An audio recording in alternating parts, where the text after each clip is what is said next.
আকাঙ্ক্ষা করবে যদি তাকে 7টা মাঠ ভর্তি স্বর্ণ দেওয়া হয় তাহলে সে 8ম আরেকটা পাওয়ার জন্য আকাঙ্ক্ষা করবে, যতক্ষণ পর্যন্ত কবরের মাটি তার উদরে না যাবে ততক্ষণ পর্যন্ত সে সন্তুষ্ট হবে না। এটা হচ্ছে মানুষের চাহিদা। আলাইহি তাওয়াক্কালনা, ভরসা করতে হবে কার উপর? আল্লাহ তাআলা। আল্লাহ যাকে যে অবস্থায় রেখেছে, মানুষ যখন উপরের দিকে তাকাবে তখন সে হতাশ হবে, কেউ আমার চাইতে ভালো আছে, আমি কিভাবে ওরকম হতে পারি। আল্লাহ রাসূল বলছে তুমি নিচের দিকে তাকাও, তুমি তোমার নিচে তাকাও, আমার চাইতে খারাপ কে আছে। ওই যে একদিন বলেছিলাম না যে শেখ সাদী হচ্ছেন উনি একজন বিখ্যাত কবি, তো উনি মনে মনে কল্পনা করছেন উনি এক কবি কিন্তু ওনার জুতা কেনার টাকা নেই, এই জন্য খালি পায়ে হাঁটছে। তো মনে মনে ভাবছেন যে আমি এত বড় কবি অথচ আমার জুতা কেনার টাকা নেই।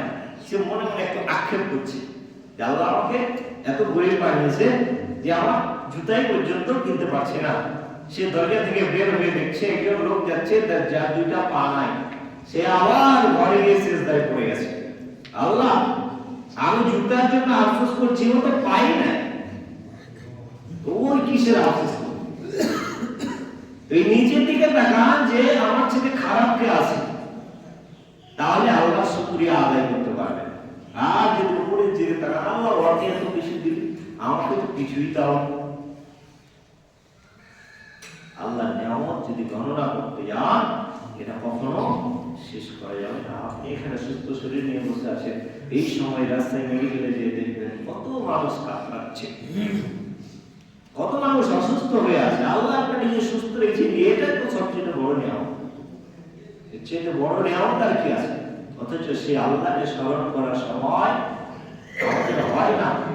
সে আল্লাহর পথে যারা চলে তাদেরকে আমরা উপহাস করি, এরা পাগল, এদের মাথা ঠিক নাই, কিসের পিছনে এরা দৌড়াচ্ছে। আল্লাহ রাসূল তিনি মানুষকে ডাকতেন বিনা স্বার্থে, অথচ সেই রাসূলের মৃত্যু কামনা করছে মানুষ, যিনি বিনা স্বার্থে মানুষের আযাব থেকে বাঁচার জন্য প্রচেষ্টা চালাচ্ছেন প্রাণপণ। কাফেররা বলছেন যে তোমার মৃত্যু হোক, তাকে জাদু করা হচ্ছে, তাকে বিস্মান করার চেষ্টা করা হচ্ছে, তাকে মৃত্যু দণ্ড দেওয়া হচ্ছে, তার মাথার জন্য পুরস্কার ঘোষণা করা হচ্ছে, যে রাসূলের মাথায় দেবে তাকে 100 উট দাও। আপনারা গোল টেবিল করে এটা করছে, দেশ থেকে বিতাড়িত করে দিয়েছে।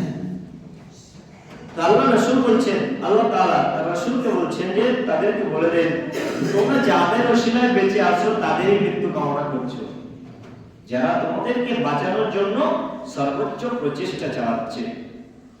আল্লাহ তাআলা বলছেন যে বলো তিনি হচ্ছেন রহমান আমান্না বিহি। তোমরা হয়তো ভাবছো যে যারা ঈমান আনলো তাদের অবস্থা তো দেখছি আগের চেয়ে খারাপ হয়ে গেছে, তাদের প্রতি জুলুম করা হচ্ছে, এতগুলো নির্যাতন করা হচ্ছে, কেউ তো তাদেরকে রক্ষা করতে আসছে না, কেউ কোনো কথাই বলছে না, এদের হত্যার কোনো বিচার হচ্ছে না, এদেরকে মারা হচ্ছে, কোনো মামলা হচ্ছে না।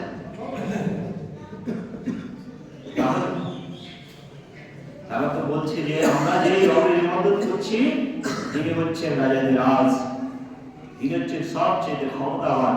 আপনারা ভাবছে যে আমাদের তাহলে আর তো কিছুই হবে না, আমাদের তো কিছুই হচ্ছে না এত কিছুর পরে। আল্লাহ তাআলা বলেন কুল আরাইতুম ইয়াসলাহু মাউকুম গাওরা ওয়া মান ইয়াতিকুম বিমাইন মাইন। এ রাসূল আপনি তাদেরকে বলেন যদি তোমাদের কূপগুলো শুকিয়ে যায়, যেখান থেকে তোমরা পানি পান করো এর স্তর যদি আরো নিচে চলে যায়, ফামাইয়াতিকুম বিমাইন মাইন, এমন কোন রব আছে যে তোমাদেরকে